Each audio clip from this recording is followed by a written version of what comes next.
on dirait. Mais je suis pas un pirate. Je vais vous expliquer pourquoi je suis pas un T'es pirate. dans Nouvelle-France? Ok. On va voir la Nouvelle-France. Est-ce que t'as chaud? Pas encore. Pour l'instant, ça va. D'ailleurs, j'ai ma bouteille d'eau, mais t'as quelque chose. Est-ce que t'as une bouteille d'eau de la Nouvelle-France? Ben non, j'ai pas de bouteille. J'ai pas mis. J'aurais pu, mais là, j'ai pas de bouteille d'eau de la Nouvelle-France. Donc, ben, bienvenue à votre cours spécial d'univers social, comme je vous avais promis.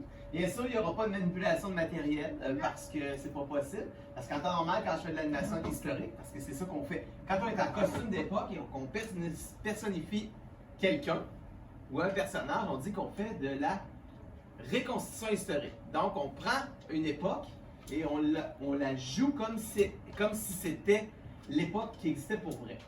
Donc, c'est pour ça que je me suis habillé en Nouvelle-France de l'époque 18e siècle. Donc, c'est ces années 1700. Et c'est d'ailleurs, la Nouvelle-France, ça commence dans les années 1600, mais le look que j'ai est beaucoup plus proche des années 1700 que 1600. OK?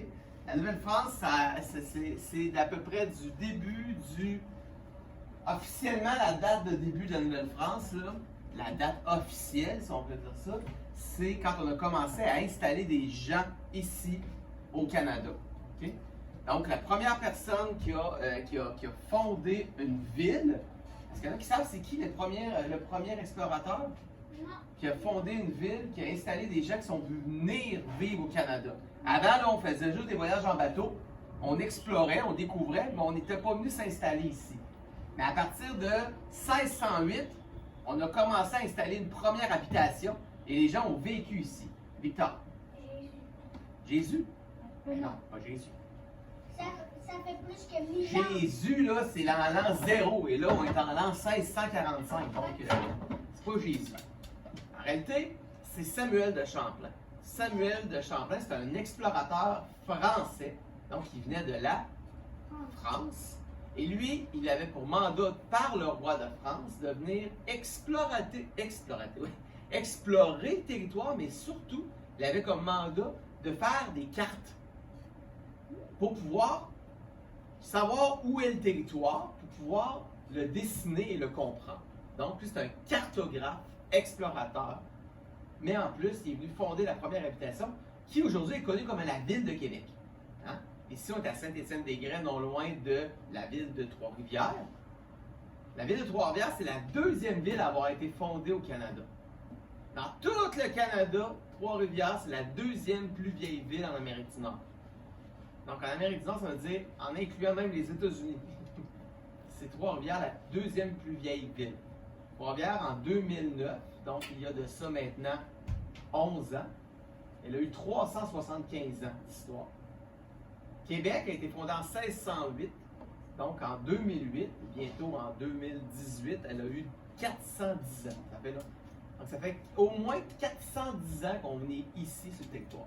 Donc là, tu as vu qu'avant nous, vivaient ici les Iroquois et les Algonquiens. Un peu plus bas, à la même époque, il y avait les Incas, qui étaient plus en Amérique du Sud. Mais au nord, après ça, il y a la Nouvelle-France. Donc, on l'appelle la Nouvelle-France. Pourquoi? Pourquoi on l'appelle la Nouvelle-France? Parce qu'il y a une Nouvelle-France. Il a créé la France? Non. Parce que les gens qui venaient ici partaient du pays de la France pour venir s'établir. Donc, c'est comme si on créait une nouvelle France ici avec les mêmes habitudes qu'on avait en France. Ou presque. Parce qu'on s'est vite rendu compte que la Nouvelle-France, c'était pas la France, hein, tu comprends-tu? Parce que ici, il y avait du bois, partout, et surtout, on a découvert ce qu'était l'hiver. Hein, parce qu'en France, l'hiver, là, c'est pas froid, c'est même pas frais, il y a quasiment pas de neige. Ici, les premières personnes qui ont vécu ici, qui ont appris l'hiver, on les a appelés les hivernants.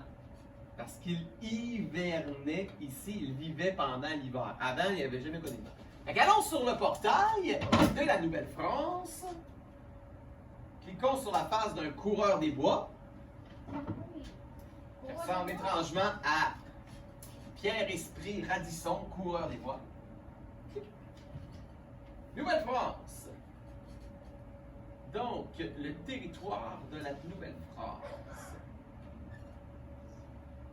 Alors, on dit qu'en 1645, les 3 établissements les plus importants de la Nouvelle-France sont Québec, comme je t'ai dit, fondé en 1608, Trois-Rivières, fondé en 1634, et Montréal, qui à ce moment-là s'appelait Ville-Marie, la ville de Marie, hein, c'était une ville qui était religieuse, Montréal, a été fondée en 1642. Et même si le territoire de la Nouvelle-France est assez grand, presque toute la population est concentrée dans ces 3 villes-là. On peut l'écouter, une vidéo. Il y a une petite vidéo, les territoires de la Nouvelle-France vers 1645. Regardez ce que c'est. On commence par regarder les images ici. Donc, tu vois et ça ici, cette image-là, on va l'agrandir. C'est la première habitation, donc la première maison qui a été construite à Québec. C'est ça qu'elle ressemblait à ça. Ensuite de ça, voici le territoire. Donc, tu vois le fleuve Saint-Laurent ici.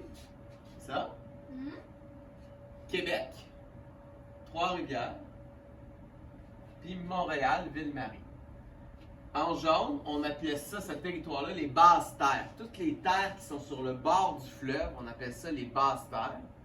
Puis après ça, le vert, c'est une montagne. Okay? C'est toutes des montagnes qu'on a surnommé le bouclier canadien. C'est comme un genre de gros mur, c'est comme un grand mur, entre guillemets, de protection.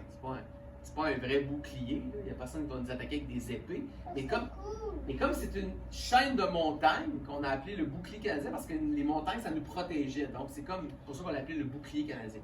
Et ici, une autre zone de montagne, on appelle les montagnes des Appalaches. Okay? Tout ça, il faut que tu t'imagines que c'est dans la forêt pour la plupart. Okay? C'est des arbres partout. Il n'y a pas de route quasiment. Okay? En fait, il n'y en a pas. Aucune route. Les routes, vous savez c'est quoi les routes à l'époque de la Nouvelle-France? Non. C'est quoi les meilleures routes qu'on utilise en Nouvelle-France? En charbon. Non. C'est les rivières. Ah ben oui, on utilise tout le temps les... Parce que comme il n'y a pas de rue, comme il n'y a pas de route, on utilise les rivières pour se véhiculer d'un endroit à l'autre. On se promène sur les rivières, sur le fleuve, on arrive par bateau, puis après ça, on embarque sur le territoire en se promenant. Ben l'importance des cours d'eau en Nouvelle-France. Ouais, l'importance des cours d'eau, c'est exactement ça. On va continuer à regarder. Oui, je vais vous montrer une vidéo dans pas long.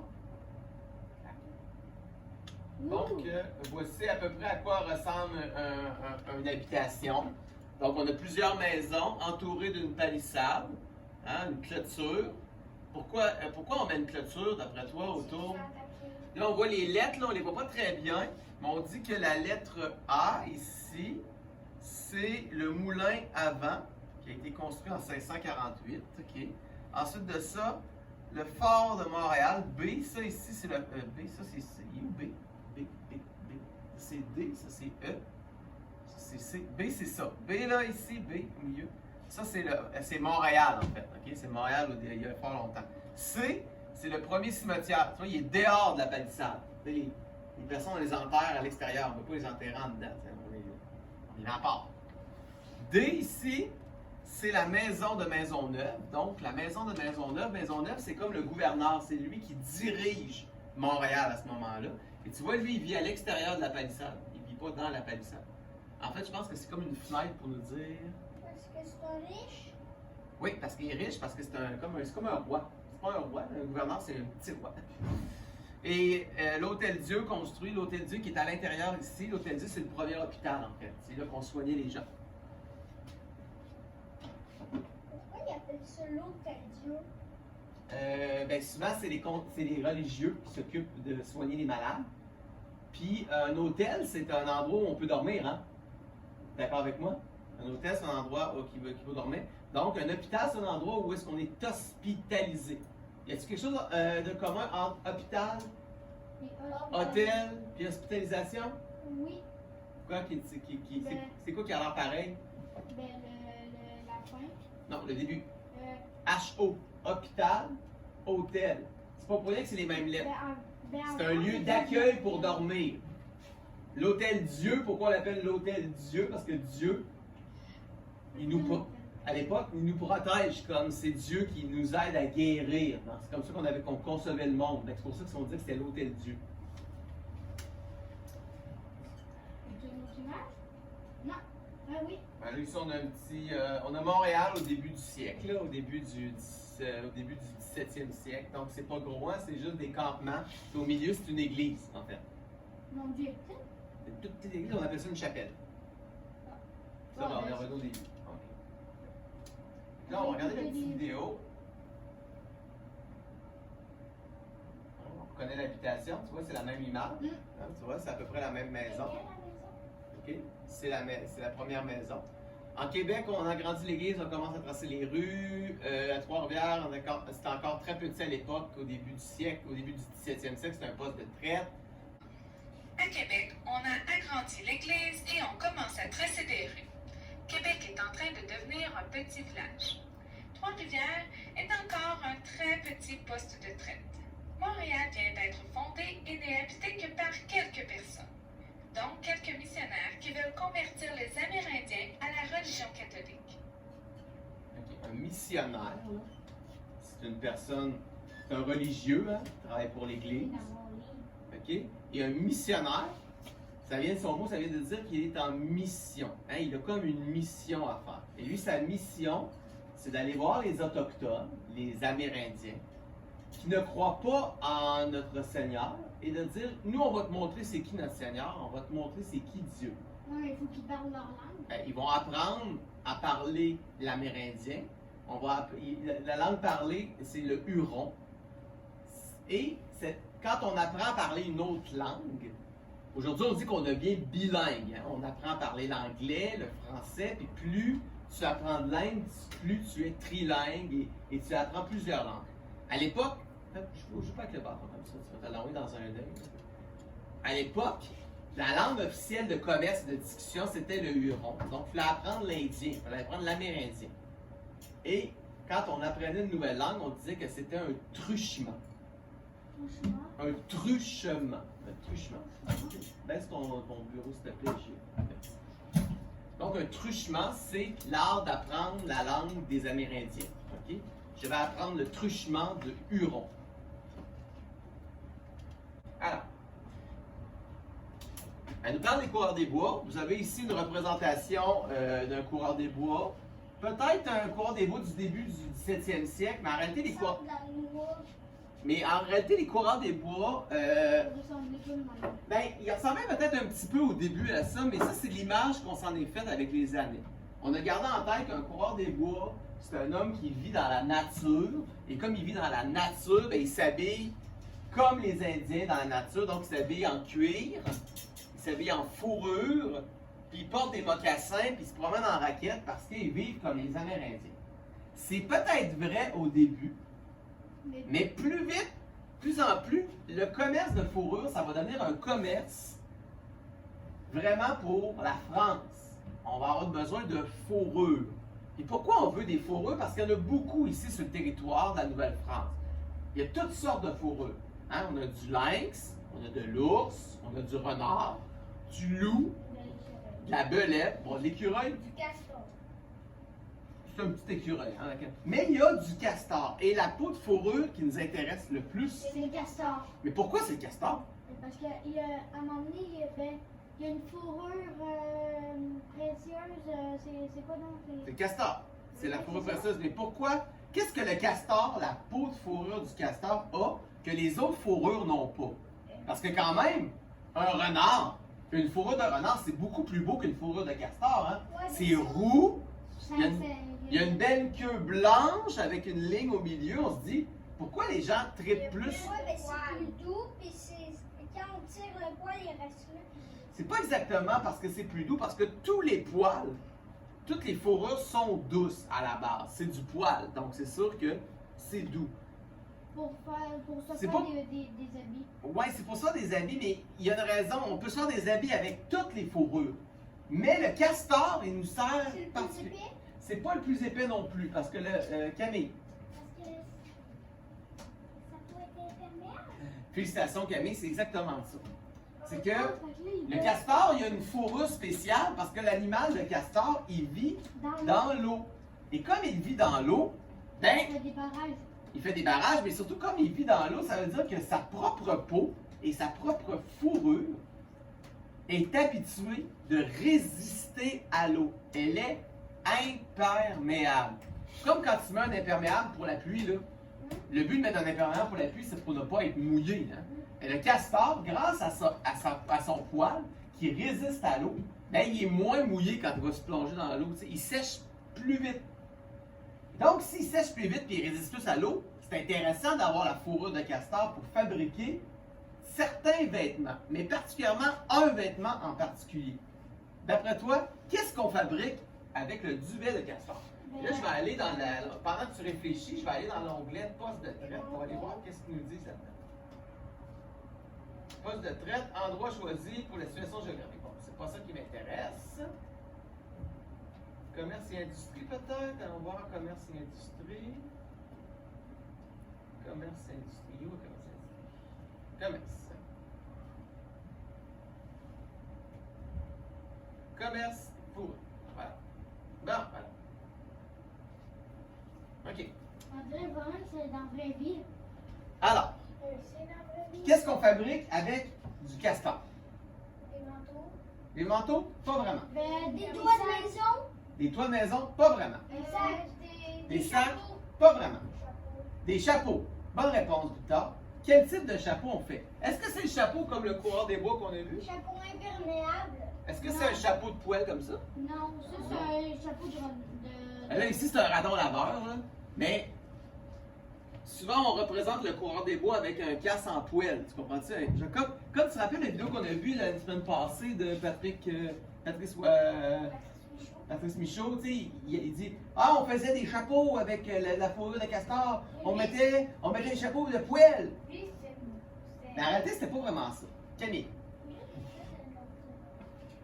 c'est ça. Je l'ai amené. C'est que c'est ça qu'on fait avec du, C'est ça. c'est ça qu'on fait avec du castor. Lui, il n'est pas en duvet de castor, ok? Il est en laine, bouillie. Ça, on appelle ça comment un chapeau comme ça? Un chapeau de... C'est pas un chapeau de pirate. Un Je chapeau... sais que quand tu m'as vu, tu te dis, hey, on dirait un pirate. Hein, je ressemble à un pirate. Regarde, si je tape pirate dans Internet, Costume pirate. si je tape pirate des Caraïbes. Ah, mais moi, je n'ai un livre. C'est un film. Ben, en passant, mon cher ami, c'est peut-être un film. Je les ai tous écoutés. Oui, mais c'est peut-être un film. Mais c'est pourquoi ça s'appelle Pirates des Caraïbes? Parce qu'il y a plein de... Parce que la plupart des pirates, sont des monstres. non, parce que la plupart des pirates, Moi, la fille. non, mais laissez-vous parler. Vous ne me laissez pas répondre, là. Parce que la plupart des pirates, à l'époque de la Nouvelle-France, du 18e siècle, l'endroit où on retrouvait le plus de pirates, c'était dans les Caraïbes. Donc, le film s'appelle Pirates des Caraïbes, pas juste parce qu'il y a Jack Sparrow dedans, parce que la plupart des pirates, des histoires de pirates qu'on connaît aujourd'hui, elles nous viennent des pirates des Caraïbes. Et c'est où les Caraïbes? C'est ça la question. Fait que là, tu vois ici des pirates. Mais tu sais, le film Pirates des Caraïbes, est-ce que c'est vrai? Mais non, c'est pas vrai. Pirates des Caraïbes, ce qu'il y a de vrai, c'est que les pirates ont vraiment existé. Est-ce que les histoires qu'ils nous racontent ont vraiment existé? Mais ça existe non. Ben, en fait, aujourd'hui, les pirates, c'est d'autres types de pirates. On n'a plus des pirates en océan, en bateau, à voile, qui se battent avec des canons. Aujourd'hui, les pirates de mer, hein, dans les mers, ils se promènent sur des gros bateaux à moteur, puis ils se servent de mitraillettes pour attaquer d'autres bateaux. Yes!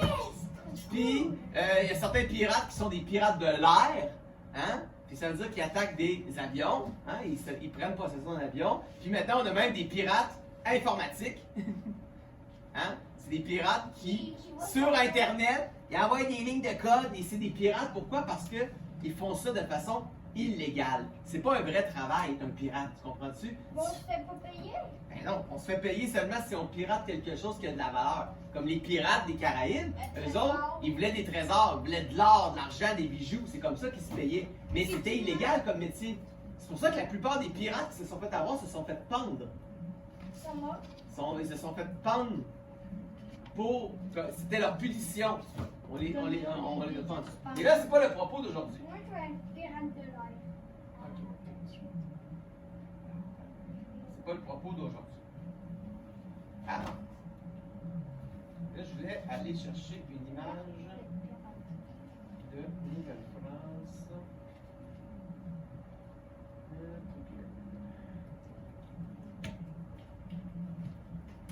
Moi, j'en ai même pas écouté Pirates des Caraïbes. Moi, Allez. j'ai pas écouté du coup. Ben oui, c'est cool. D'accord. Moi, j'en ai pas écouté, je crois. Ah, il y en a combien? Alors, Il y en a 3, mais ça je suis rendu à 4 même. va. Ok. Je dis que c'est le bon. Ok, chut. Là, le sujet n'est pas les pirates aujourd'hui. Ok. Donc, pourquoi le pirate? Pourquoi j'ai l'air d'un pirate, mais que j'en suis pas un? C'est parce- Pirate, t'as un avis? Non, c'est pas un chapeau de pirate. C'est ça l'erreur que vous pensez. Ça, ce n'est pas un chapeau de pirate. Les pirates portent les mêmes chapeaux que n'importe qui porte à cette époque-là. Aujourd'hui, là, dans votre classe, vous avez tous des casquettes. Hein? Pourquoi? Parce que la casquette, Ça, c'est fait en c'est un chapeau que l'on met en 2020. C'est un chapeau qui est à la mode, que les gens mettent parce qu'il est pratique. Mais à l'époque de la Nouvelle-France, Il n'y en avait pas. au 18e siècle, le chapeau qui était à la mode, c'était le tricorne. Toutes les personnes qui avaient de l'argent, ils pouvaient s'acheter un tricorne. Tu trouvais pas toutes sortes de chapeaux, là? C'est ça que tu pouvais acheter dans les magasins. C'est juste ça. Des chapeaux de tricorne, il y en avait avec de la plume, hein, il y en avait avec du galon sur le bord, hein, on voit il y en avait qui n'avaient rien dessus, il y en a qui avaient des bordures dorées, il y en avait même qui étaient faites en paille. Donc, c'était des tricornes tressés. Ok? Celui-là, c'est un tricorne qui est fait en laine. C'est de la laine bouillie. C'est le vrai. C'est un vrai tricorne. Mais c'est pas un tricorne de castor. Ça veut dire. coûtait combien de dollars? Celui-là, ça vaut à peu près 50 à 60 dollars un chapeau comme ça. Ce qui est beaucoup plus cher que ta casquette. Tu comprends ça? Juste pour un chapeau. Juste pour un chapeau. Il y a des chapeaux qui coûtent encore plus cher. Moi, je me suis acheté un chapeau qui m'a coûté 200 dollars. Et... OK? Ah, ouais. Et il était comment? C'est un haut de forme. Donc, c'est un chapeau avec un cylindre, Ah, avec oui. un rebord. Ouais. OK? En haut de forme. Là, il n'y en a pas ici, là. Mais le chapeau, là, à une certaine époque, ça désignait quel rang de la société tu occupais. Si tu avais un chapeau de paille, tu étais un simple paysan. Tu travaillais dans les champs. Tu n'avais pas l'argent pour t'acheter un chapeau en laine. Parce que ça coûtait beaucoup de sous. Si tu étais capable de t'acheter un chapeau en laine, comme ça c'est un feutre. Un feutre, c'est un bout de tissu qui est fait à partir de la laine qu'on a bouillie. Qu'est-ce qu'on a dit? C'est qu'on a pris la laine, on l'a mis dans une marmite, on l'a fait bouillir, puis on a rajouté à l'intérieur de la marmite du mercure. Est-ce que tu sais c'est quoi du mercure? Non, c'est genre de la peau. Comment? C'est genre la Non, du mercure, c'est un métal liquide. C'est le même liquide qu'on retrouve dans les thermomètres. Tu sais, là, le thermomètre, là, Ouais. ça monte et ça descend hein, selon ta température. C'est parce que c'est un métal qui réagit rapidement à la chaleur. Et comme il réagit à la chaleur, il prend de l'expansion et il monte et il descend dans le thermomètre. Donc, le mercure, c'est un métal qui est toxique. On ne peut pas le prendre avec nos mains. On ne peut pas l'inhaler dans notre nez. On peut encore moins en boire.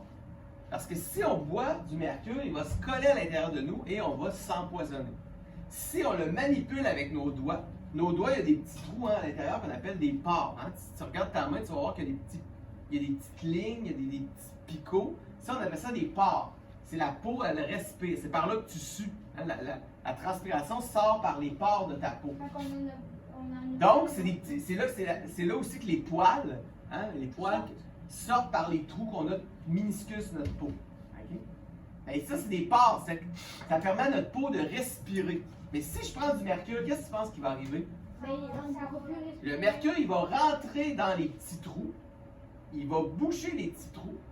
Et éventuellement, si je manipule trop souvent du mercure avec mes mains, ma peau va manquer, ne pourra plus respirer, ne pourra plus suer. Éventuellement, on va mourir. Ouais, mais toi, t'en as touché. Non, parce qu'ils sont. Hein? Ils touchaient? Mercure. Non. Touché avec toi. Ils sont pas en mercure, eux autres. On les fait plus comme ça aujourd'hui. Ça, c'est pas un chapeau du 18e siècle, là, c'est une reproduction. As-tu déjà quelqu'un qui a mourir? Aujourd'hui, là, comment on fait le feutre? On utilise de la colle, en fait. Ah. La colle qui est non toxique. On prend la colle, on la met dans la marmite, on la brasse avec la laine, et la laine, un coup collée, qu'est-ce qu'elle va faire? Ça fait la laine bouillie. Ça va faire de la laine bouillie, ça va faire un tissu épais et souple, mais aussi résistant. Et là, qu'est-ce qu'on fait? On coupe un rond. Après ça, on prend un ballon, on prend un moule en bois. Hein? Souvent, ça a la forme d'un ballon, en fait. Je n'ai pas d'exemple ici, mais mettons, si je prends ça ici, puis que je mets... Mettons, imaginons que ça, c'est mon feu, OK? C'est mon morceau de tissu. Si je l'embarque comme ça, puis je le forme autour de mon rouleau, puis je rajoute des couches avec de la colle, qu'est-ce que tu penses qui va arriver avec mon morceau de papier? Ça me colle. Non, il va garder la forme comme ça. Il va garder la même forme que le moule. Quand c'est sec, ça va faire le rond ici pour mettre la tête. Vois-tu le rond ici? Mon point? Si ça sera en mercure, tu ne pourras pas le toucher. Ben, effectivement, mais le toucher, c'est pas si grave. Parce qu'il n'y en a pas beaucoup de mercure une fois que le corps est fini. Mais le chapelier, celui qui fabriquait les chapeaux, lui, il prenait des bâtons puis il mélangeait ça. Des fois, il mettait des gants, mais il en prenait avec ses mains. Mais c'est surtout les vapeurs, hein, parce que le mercure, quand il bouille, il fait de la vapeur. Et la vapeur, on la respire. Et à force de la respirer, ça rentre dans nos poumons. Mais il est-tu mort là-bas? Et ça colle sur nos poumons. Et à un moment donné, nos poumons, ils ne respirent plus. Et quand on respire plus, on Mort. meurt. Mais le gars qui a fait ça, il est-tu mort? Les chapeliers, c'était un métier très, très, très dangereux. Un, parce qu'on manipulait des produits chimiques dangereux. Mais on ne savait pas que c'était dangereux. On disait, hey, c'est une bonne colle, je mets du métal, je brasse, ça colle ma laine, c'est parfait. On n'avait pas découvert qu'il y avait d'autres types de colle. On se disait, le mercure, c'était parfait pour. Le problème, c'est que quand ça se colle sur notre cerveau, parce que aussi, quand on respire, il y en a un certain qui rentrait ici et elle laisse coller sur notre cerveau. Et si on colle quelque chose sur notre cerveau, c'est comme si on l'empoisonnait notre cerveau. Fait que là, Qu'est-ce qui arrive si mon cerveau est plus capable de respirer ou de réfléchir? On devient, d'un chou. non, fou. On disait que les chapeliers, la plupart des chapeliers, ils devenaient fous. Donc, ils ne mouraient pas, Mais il est devenu fou. mais ils voyaient des images, ils se mettaient à s'imaginer qu'ils voyaient des lapins qui sautent, puis qu'ils prenaient le thé avec des souris, puis ils se mettaient à dire toutes sortes de niaiseries parce que le cerveau était comme comprimé par et ça fait que le chapelier devenait fou, puis on était obligé de l'enfermer dans une asile psychiatrique parce qu'il était rendu fou. D'ailleurs, est-ce que tu as déjà écouté Alice au Pays des Merveilles? Oui, oui. Est-ce qu'il y a un personnage dans Alice au Pays des Merveilles qui est chapelier? Oui. Oh oui, oui, Il est le... mauve. Il est mauve. Oui, il est mauve. C'est le monsieur mauve. Avec le petit verre de terre. Le monsieur mauve. Monsieur Mauve? Oui, pas le verre de terre, là, mais... oui, le verre de terre, non? Non, mais à un moment donné, avec le verre de terre... Alors, le reconnaissez-vous? Oui, lui, c'est qui dit que tout le temps, oui. bonne fête. Oui. Un joyeux non-anniversaire. Hein? Mais lui, on Le ch- écoutait une pièce de théâtre. Alors, Ouais, hein? le chapelier fou dans Alice au Pays des Merveilles, qui s'appelle comme ça, c'est pas pour rien. C'est parce que la plupart des chapeliers devenaient fous. Alors, quand le gars qui a écrit la pièce, qui a écrit Alice au Pays des Merveilles, Le passage il a pensé à ces personnages de chapeliers qui étaient fous. Il dit, ah, je vais m'imaginer un chapelier qui est fou, puis qui prend le thé avec une souris, puis un lapin,